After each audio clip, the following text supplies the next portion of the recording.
नमस्कार, मैं हूं नेहा परिहार और आप देख रहे हैं न्यूज 24 एक्सप्रेस। आइए नजर डालते हैं आज के बुलेटिन की ओर। मध्य प्रदेश की अग्रणी company zero plus private limited ने अपनी विचारधारा स्वस्थ नारी सशक्त भारत के अनुरूप अपने बहुप्रतीक्षित उत्पाद संपूर्ण भारत में लॉन्च किए हैं। Company pride wing sanitary pads एवं बेबी सॉफ्ट हैप्पी पैंट्स का सफलतापूर्वक विपणन आरंभ कर चुकी है। कंपनी का उद्देश्य कम मूल्य पर उच्च गुणवत्ता के उत्पाद समस्त भारतीयों को उपलब्ध कराना है। कंपनी के ग्रुप डायरेक्टर राहुल जैन स्वदेशी भारत एवं वोकल फॉर लोकल के अंतर्गत समस्त भारत में कंपनी की उपस्थिति दर्ज कराना चाहते हैं। कंपनी का मुख्य ऑफिस मध्य प्रदेश के इंदौर शहर में स्थित है। रायगढ़ जिले के खरसिया शहर में अभी कुछ दिन पहले ही पालिका की कांग्रेस सरकार ने 1 वर्ष पूरा होने का जश्न मनाया था। वहीं शहर के भाजपा कार्यकर्ताओं ने खरसिया नगर की विभिन्न समस्याओं, पार्षदों से भेदभाव, मुख्य नगर पालिका अधिकारी की कार्यशैली, लैट खरीदी में लाखों का घोटाला, प्रधानमंत्री आवास में बंदर बाट, राजमाता सिंधिया गार्डन में अस्थायी गोठान निर्माण की अनियमितता का आरोप लगाते हुए खरसिया नगर पालिका मुख्य द्वार के सामने 1 दिवसीय धरना प्रदर्शन किया। भाजपाइयों ने नगर सरकार के खिलाफ जमकर नारेबाजी भी की। भाजपा कार्यकर्ताओं का आरोप है कि नगर की कांग्रेस सरकार हर मुद्दे में फेल है। शहर की समस्याएं जस की तस बनी हुई है। बस नई नगर सरकार और पालिका के अधिकारी योजनाओं के नाम पर भ्रष्टाचार में लिप्त हैं। देखिए मुकेश जी, भारतीय जनता पार्टी हमेशा से ही झूठी राजनीति करती है और हमारी लोकप्रिय भूपेश सरकार के खिलाफ भी माननीय रमन सिंह कुछ भी बोले जा रहे हैं जो तथ्यविहीन है। और उसी तारतम्य में नगर पालिका परिषद खरसिया का विरोध प्रदर्शन हेतु नगर भाजपा मंडल आज 1 दिवसीय धरने पर बैठा है। वैसे प्रजातंत्र में सबको अपनी बात कहने का अधिकार है, उसी तारतम्य में लोग बैठे हैं, लेकिन इनके मुद्दे तथ्यविहीन हैं। इन्होंने पहला आरोप लगाया है कि 10 लाख रुपए से पूर्व मंत्री द्वारा राजमाता सिंधिया गार्डन बनाया गया था, पुष्प वाटिका बनाई गई थी। आपको बता दूं मैं, उस पुष्प वाटिका में एक भी झाड़ और पेड़ नहीं था और इनके स्वयं के पार्षद वार्ड नंबर 16 में स्थित है, वहाँ भारतीय जनता पार्टी का पार्षद है, उनकी सहमति से और सभी 18 पार्षदों की उपस्थिति में अस्थायी गोठान वहाँ बनाया गया और वो शीघ्र ही, हमारे स्थायी गोठान की मंजूरी आ गई है, शीघ्र ही निर्माण के बाद वहाँ से स्थानांतरित हो जाएगा। लेकिन वहाँ एक भी पेड़ नहीं था, एक भी कोई पौधा नहीं था। इन्होंने अपने समय में खाली अट्टालिका बनाई है, न उनका मेंटेनेंस किया, न उनका उद्देश्य पूरा किया। और उसके बगल में करोड़ों की लागत से सरोवर धरोहर योजना के तहत बंधुआ तालाब में इन्होंने करोड़ों खर्च किए और अपनी परिषद में, तत्कालीन परिषद भारतीय जनता पार्टी की जो बैठी हुई थी, उसने शहर के मेन नाले को बंधुआ तालाब में छोड़ दिया। करोड़ों रुपए लगा करके, करोड़ों रुपए खर्च करके शासन का उस सरोवर धरोहर योजना का पूरा बंटाधार कर दिया और आज खरसिया का मुख्य नाला उसमें डल रहा है। रहा सवाल गार्डन का, हमारे गोठान बनाने के पूर्व वह सोच के काम आता था। जयपुर में 9 जनवरी को सड़क हादसे में घायल हुए गांव कोलसिया निवासी कांस्टेबल संजय दूत की उपचार के दौरान मौत हो गई। मंगलवार को उसका शव जयपुर से कोलसिया लाया गया। जानकारी के अनुसार गांव कोलसिया निवासी संजय दूत जयपुर के हरमाड़ा पुलिस थाने में कांस्टेबल के पद पर कार्यरत था। 7 दिसंबर को हुई थी शादी। कांस्टेबल संजय दूत की शादी को लगभग 1 माह हो चुका है। संजय 4 जनवरी को ही ड्यूटी पर लौटे थे। 9 जनवरी को जयपुर में थाने के पास ही ड्यूटी के दौरान रोड पार कर रहा था। इस दौरान एक वाहन ने उसको टक्कर मार दी। हादसे में वह गंभीर रूप से घायल हो गया।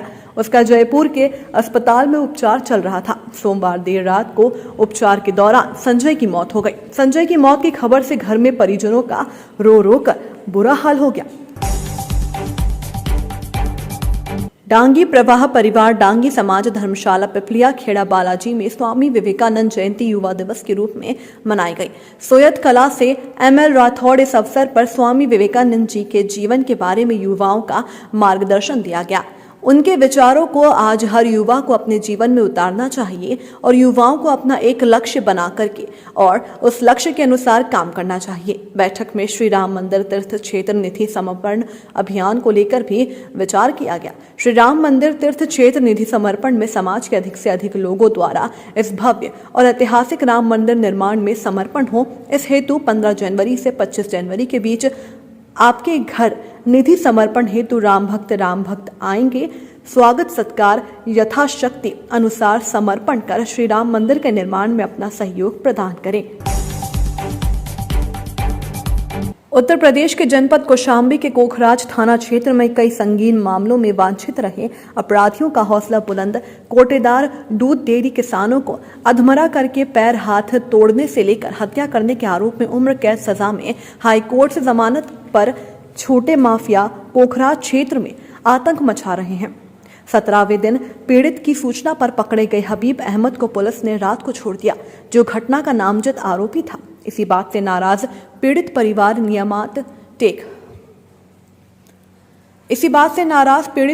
नियामत रजा उर्फ लाला को घायल अवस्था में पुलिस अधीक्षक कार्यालय मंझनपुर पहुंचकर अपर पुलिस अधीक्षक समर बहादुर सिंह से मुलाकात करके शिकायती पत्र देते हुए दर्जनों मुकदमे का खुलासा किया।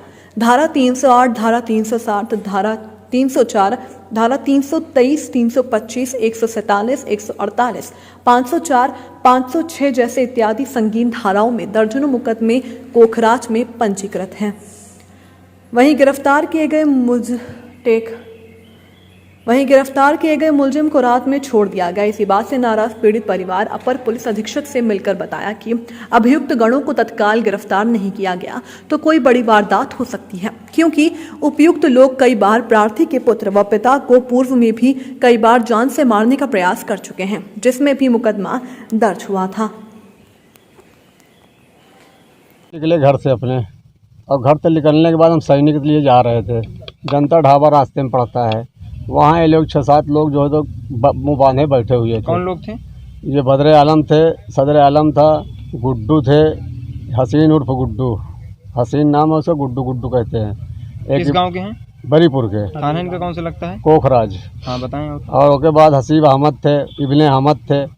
ये 5 लोग तो हमने पहचाना, 2 लोग और ढाटा बांधे थे, बाहरी थे, कहाँ थे हमने नहीं पहचाना। जिसको नहीं पहचाना हम उसको क्या बताएंगे। अब इंस्पेक्टर साहब ने कहा ठीक है हम उनको पकड़ेंगे।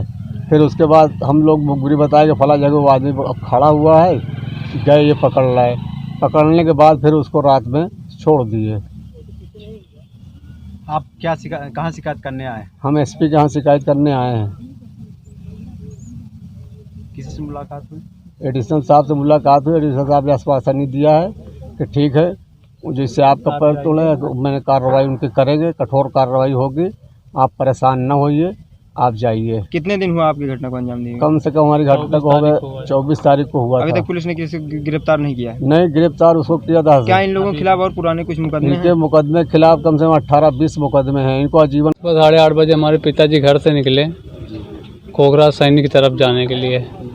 रास्ते में जनता ढाबा के पास हाईवे पे बदर आलम और सरवर आलम और हबीब अहमद, हसीन अहमद उर्फ गुड्डू और इब्ने अहमद और 2 लोग को हम नहीं पहचान पाए, पहले से घात लगा के बैठे हुए थे। और ये बाइक से जैसे ही पहुँचे और बदर आलम और इब्ने अहमद गाली देते हुए कहें कि मार डालो साले को, आज मौके से मिल गया है, बचने ना पाए। जिससे सरवर आलम हाथ में कुल्हाड़ी लेके और हसीन अहमद लोहे की राड और हबीब अहमद लाठी लेके टूट पड़े मारने के लिए। अब तक आपने कहीं एप्लीकेशन से शिकायत की? जी, हमने थाना कोखराज में एप्लीकेशन दिया था, जिसमें मुकदमा भी लिखा गया 307, 308 और एक मुलजिमात को गिरफ्तार भी किया गया। उसमें पुलिस रात में उनको छोड़ दी गई। हबीब अहमद को पकड़ के ले आई। मारपीट का मामला है जी, इसमें इनका आरोप है कि गिरफ्तारी नहीं हुई। इससे हम लोग शीघ्र गिरफ्तारी करा देंगे और जो वैधानिक कार्रवाई है जल्दी संपन्न करा के उनको संतुष्ट करने का प्रयास करेंगे।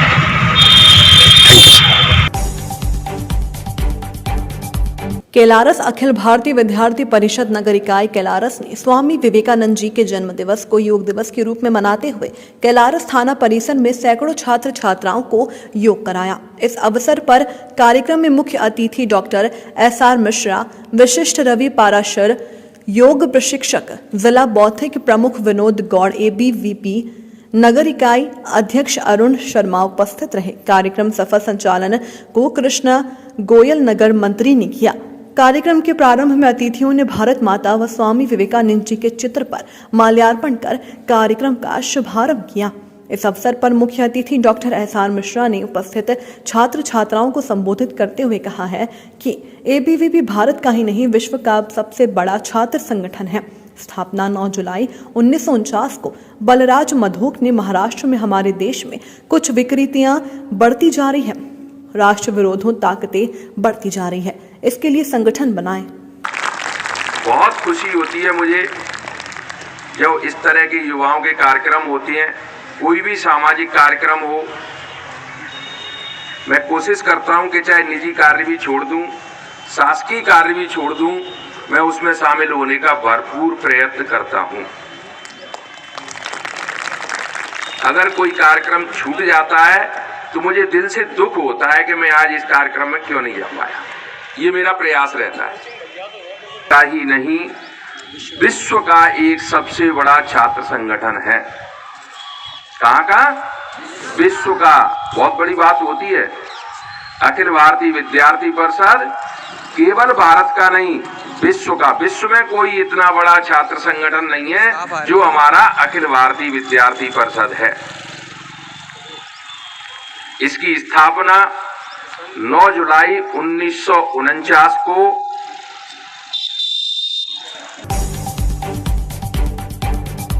मिहिजाम थाना क्षेत्र के केवट जाली गांव स्थित गांधी आश्रम में जिला पुलिस ने मासिक क्राइम मीटिंग की। क्राइम मीटिंग के दौरान SP दीपक कुमार सिन्हा ने कहा कि साइबर अपराध को रोकने के कार्य में तेजी आई है। साइबर अपराध नियंत्रण में पुलिस का प्रभाव दिखने लगा है। इससे जुड़े तत्व जिला छोड़कर बाहर भाग रहे हैं। उन्होंने कहा कि साइबर अपराधियों पर कार्रवाई लगातार जारी रहेगी। SP ने कहा कि अपराधी अब दूसरे जिलों को सुरक्षित जोन मान रहे हैं। उन्होंने कहा कि शुरुआती दौर में अन्य जिलों में कार्यवाही धीमी थी, जिसकी वजह से वहां साइबर अपराध का विस्तार हो रहा है। जामताड़ा में साइबर अपराध रोकने के लिए लंबे समय से पुलिस तत्परता से काम कर रही है, इसलिए धीरे धीरे साइबर अपराधी की संख्या में कमी आ रही है। SP ने बताया कि अपराध नियंत्रण की समीक्षा में यह सामने आया है कि पिछले माह की तुलना में अपराध में कमी आई है। 1-2 लूट की घटनाएं हुई थी, उसका भी खुलासा कर लिया गया है। पूरा गैंग को पकड़ लिया गया है। मौके पर STOP अरविंद उपाध्याय, मुख्यालय DSP संजय सिंह, जामताड़ा थाना प्रभारी संजय कुमार, मिहिजाम थाना प्रभारी रोशन कुमार, बिंदा पत्थर थाना प्रभारी भास्कर झा सहित विभिन्न थाने के थानेदार और इंस्पेक्टर उपस्थित थे। ये विशेष करके क्राइम प्रिवेंशन, क्राइम डिटेक्शन तो मुख्य मुद्दा रहता है कि भाई क्राइम को पिछले माह के तुलना में क्राइम में कमी आई है। मतलब जो मेजर हिट्स के क्राइम थे, 1-2 घटनाएं हुई जो केबल लूट की और उसका डिटेक्शन भी हुआ। 1-2 इम्पोर्टेंट जो केसेस हुए हैं मर्डर वगैरह के, उनके जो भी केसेस हुए हैं उन सारे केसेस का डिटेक्शन हुआ। तो मुख्य मुद्दा यही था कि पहले तो हमारी कोशिश ये होनी चाहिए कि कोई बड़ी घटना ना हो, उसको हम लोग कैसे प्रिवेंट करें, इसके लिए तैयार रहना। और अगर घटना घट गई है तो उसे कैसे हम डिटेक्ट कर सकें, इसके लिए क्या मेजर्स अपनाए जाने चाहिए, क्या तरीका होना चाहिए, क्या SOP होना चाहिए, क्या हमारी पहल होनी चाहिए। ये सारे मुद्दे थे हमारे चर्चा करने के। प्लस अगर कोई पब्लिक आती है आपके थाने में, उसके साथ में अच्छे से सलूक करना है, उसको अच्छा से सम्मान देना है, उनकी बातों को सुनना है और उसके आधार पर जो लीगल कार्रवाई है वही करना है। बहुत से ऐसे भी लोग आते हैं जो दबाव बनाना चाहते हैं कोई पर्टिकुलर काम करने के लिए, या तो काम करने के लिए या काम रोकने के लिए। मेरा कहना है कि जो लॉ हमको प्रोवाइड करता है आप उसके अनुरूप काम कीजिए। युवा कल्याण एवं प्रांतीय रक्षक दल विभाग द्वारा वर्ष 2020-21 में विकास खंड भरथना की खंड स्तरीय ग्रामीण बालक बालिकाओं की खेलकूद प्रतियोगिताओं का आयोजन ग्रामीण स्टेडियम पाली कला भरथना में किया गया, जिसका उद्घाटन ब्लॉक प्रमुख भरथना हरिओम यादव के द्वारा 800 मीटर दौड़ को हरी झंडी दिखाकर किया गया, जिसमें रवि कुमार प्रथम, विमल द्वितीय, अमित तृतीय स्थान पर आए। खेलकूद प्रतियोगिताओं में एथलेटिक्स, कबड्डी, वॉलीबॉल, कुश्ती व भारोत्तोलन की प्रत्येक आयु वर्ग के बालक व बालिका का आयोजन किया गया। बालक वर्ग में 3000 मीटर दौड़ में सीटू प्रथम, राधा किशन द्वितीय, अनुज तृतीय, कुश्ती 58 किलोग्राम में शिववीर प्रथम, दीपक यादव द्वितीय, 50 किलोग्राम में सुमित कुमार प्रथम, शिवम द्वितीय, कबड्डी में बिरारी विजेता व भैंसाई में उप विजेता रही।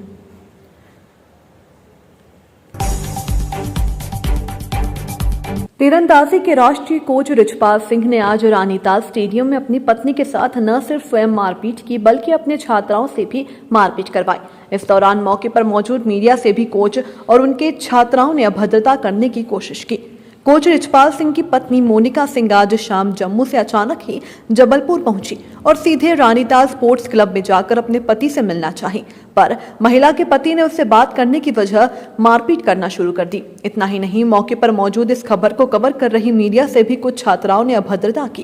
कोच रिचपाल सिंह की पत्नी का आरोप है कि उसके पति का आर्चरी की एक छात्रा के साथ प्रेम संबंध है। इतना ही नहीं, महिला ने यह भी कहा कि उसने दिल्ली में रंगे हाथों दोनों को पकड़ा था। रानीताल स्पोर्ट्स क्लब में हुए इस हाई प्रोफाइल हंगामे में जमकर विवाद हुआ। इधर विवाद की सूचना मिलते ही लाडगंज थाना पुलिस मौके पर पहुंची और महिला की शिकायत दर्ज कराने को लेकर उसे थाने ले गई। इधर अपनी पत्नी के साथ मारपीट करने के बाद महिला का पति मौके से फरार हो गया। पुलिस ने जब उन्हें फोन लगाया तो उनका मोबाइल बंद आने लगा। जानकारी के मुताबिक शिकायत दर्ज करवाने पर जब कोच रिचपाल सिंह की पत्नी मोनिका सिंह को लॉर्डगंज थाने ले जाया गया तो उसके बाद शिकायत वापस लेने के लिए लगातार कई लोगों के फोन आना शुरू हो गए हैं। फिलहाल मोनिका सिंह की शिकायत पर लॉर्डगंज थाना पुलिस ने मामला दर्ज कर जांच शुरू कर दी है। सर, मेरी शिकायत है कि मेरे हस्बैंड है रिचपाल सिंह सलारिया, सर उसका मुस्कान नाम की लड़की से अफेयर है। सर उसकी वजह से मुझे ये मेरे को कोर्ट में डिवोर्स केस किया है। सर मैं जब भी आती हूँ जबलपुर में मेरे को मीठी मीठी बातें करके उलझा के जम्मू लेके छोड़ के फिर यहाँ भाग आते हैं। सर आज सर मैं इनसे मिलने के लिए नहीं, सर मैं छापा मारने आई थी कि सर ये अलग से उसको कम मतलब ट्रेनिंग करवाता है, अलग से डिजिटल रूम में लेके दरवाज़ा बंद करके सर उल्टे सीधे कांड करता है। सर जैसे मैं आ रही थी तो ये इसके साथ ही खड़ा था। जैसे मैं आई मैंने इसको बोला कि तू यहाँ पे क्या खड़ा है, तू तो बोलता है सर, ये बोलता है मेरे को कि मेरे पेट में स्टोन हो गया और मैं हिल नहीं रहा हूँ, 1 महीना से मैं कोई प्रैक्टिस नहीं करवा रहा हूँ। तो सर मैं मंगलवार से आई हूँ और मैं डेली यहाँ आके छुपके से देखती थी ये ग्राउंड में प्रैक्टिस करवाता है कि नहीं करवाता। सर आज मैंने मौका देख के इसको पकड़ा और इसने मेरे साथ मार पिटाई की है। सर आप क्या चाहती हैं? सर मैं न्याय चाहती हूँ। सर मुस्कान की वजह से मेरी ज़िंदगी बर्बाद हुई। सर मैंने पूरे विभाग में लेटर लिखे हैं। सर सारा ये पैसे के दम पे छूट जाता है। सर कोई कार्रवाई नहीं होती इस पर। आपका शुभ नाम? सर मोहिनी सलारिया। से जो आर्चरी कोच है उनकी वाइफ मोहिनी यहाँ पे आई हुई है और किसी बात को लेके इनका आपसी झगड़ा हुआ है, आपसी मारपीट हुई है। इनका पूर्व में भी मामला कहीं पे दर्ज है और अभी पुलिस फिलहाल जांच करेगी कि क्या मामला है। मारपीट की भी घटना हुई है महिला के साथ? यहाँ के जो लोग हैं स्टूडेंट्स हैं, कुछ लोगों का कहना है कि मारपीट की घटना हुई है, उसको हम वेरीफाई करेंगे, जांच करेंगे, उसके बाद फिर अग्रिम कार्रवाई करेंगे। ठीक है, थैंक यू। गन पॉइंट पर परिवार को बंधक बनाकर लाखों रुपए की लूट की गई। बदमाशों ने लाखों रुपए की लूट को अंजाम दिया। नगदी व लाखों रुपए की जेवर लेकर बदमाश फरार हो गए। पुलिस चौकी के चंद कदम की दूरी पर ही यह घटना घटित हुई है। लूट की सूचना के बाद मौके पर पहुंची पुलिस जांच में जुट गई है। थाना मंडी धनोरा इलाके के शेरपुर गांव का मामला बताया जा रहा है। क्या नाम है आपका? नीतू अग्रवाल जी, क्या घटना हुई थी आपके साथ? भैया घटना 11:15 बजे के लगभग चोर बड़े घर में, 3 चोर अंदर बड़े एक साथ, और क्या नाम है, उन्होंने 2 बच्चे मेरे बाहर सो रहे थे, मामा और मेरे घर वाला अंदर सो रहे थे। उसके बाद उन्होंने कनपट्टी पे उनके बंदूक लगाकर बच्चों ने थोड़ा शोर मचाना चालू करा तो उन्होंने कहा कनपट्टी पे तुम्हारे यहीं पे बंदूक मार देंगे।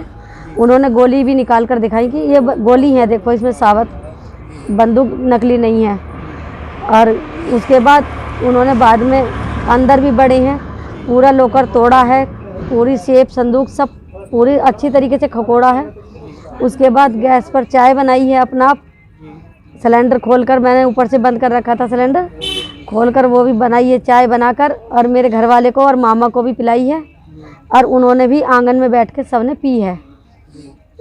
अब ये नहीं मैं कह सकती कितने गिलास, तो 8-10 गिलास पड़े हैं। हाँ, और चौकी के बिल्कुल बराबर में ही ये कांड हुआ है। क्या क्या चोरी हुआ आपका? चोरी मेरे 5 तोले तो सोना गया है, और कम से कम 250 ग्राम के लगभग चांदी थी, जो पायल थी और बिछवे थे वगैरह, और 40-50 हज़ार रुपये भी थे। क्या लगता है आपको कि ये किसी पास वाले का, यानी कि जानकार का किसी का हाथ है, या फिर कोई बाहर के व्यक्ति थे? भैया बाहर के व्यक्ति थे, कोई जानकारी नहीं मिली हमें। उन्होंने मुंह बांध रखे थे, सबने अपने ढांचे मार रखे थे, कोई जानकारी नहीं थी। कोई पुलिस प्रशासन आया यहाँ पे? कुछ पुलिस प्रशासन रात को आए, बुलाया, हमने फ़ोन कर आए, उन्होंने सारी जानकारी देखी, सब कुछ देखा। क्या कहा उन लोगों ने? उन्होंने कहा कि कार्रवाई होगी, यही कहा उन्होंने। तहरीर दे दिया, तहरीर का तो मुझे नहीं मालूम, क्योंकि वहाँ पर चौकी के पास ही सुबह से वहीं पे रहे हैं, यहाँ पर नहीं आए हैं। घर वाले मेरे चाचा हैं मेरे, वो कर रहे हैं। पापा मेरे अभी 15 दिन पहले एक्सपायर हो गए हैं। मैं मैके में ही रहती हूँ, पैर से अपाहिज हूँ, विकलांग हूँ मैं पैर से, ये वाला पैर विकलांग है मेरा। एक ही बेटा है भाई मेरे, चाय पकौड़ी की दुकान कर रखी है, खोखे में लगा के बैठते हैं। क्या नाम है आपका? मनोज कुमार। अच्छा जी, गाँव कौन सा लगता है आपका? शेरपुर। अच्छा, ये क्या घटना हुई आपके साथ? सर 11:15 बजे का टाइम था। रसोई के गेट से 3 व्यक्ति आए, हमारे क्या नाम तीनों के ऊपर तमंचे लगा दिए, और उसके बाद में क्या नाम हमारे बच्चों को भी क्या नाम कब्जे में कर लिया, अपने में उन्होंने बंदी बना लिया। उसके बाद में सर वो लूट मार करी खूब उन्होंने। लूट मार करने के बाद में हमारे पैसे भी थे, चीज़ भी थी हमारी। अच्छा, कितनी चीज़ थी आपकी? क्या क्या चीज़ें थी? एक तो पेंडल था गले का, एक चैन थी, 2 अंगूठी थी, और कानों के झुमके थे, और बिछुए थे 4-5 जोड़ी, 2 जोड़ी पंजेब थी। अच्छा, कितने व्यक्ति थे वो? 3। कोई आप जानते हो ना या फिर? नहीं सर, और उन्होंने तो चलते चलते ही कहेगा कि तुम ना अगर ऐसी बात क्या नाम किसी से बताई तो हम गोली मार देंगे तुम्हें, हम 2-4 दिन में ही कर देंगे काम तुम्हारा। फिर चाय बना के पी, और फिर चलते चलते हम ना 10 मिनट के बाद में उठे, और 10 मिनट के बाद में हम यहाँ से क्या नाम पल्ले घर पहुँचे, तो हम जब घर जाकर कह रहे हैं हम लुट गए, बर्बाद हो गए। अच्छा, चौकी कहाँ पे पड़ती है आपकी, कितने पास है? सर ज़्यादा दूर नहीं है, यहीं है धोरई, और चौकी के बराबर में ऐसे काम हो गया तो बताओ क्या होगा हमारा।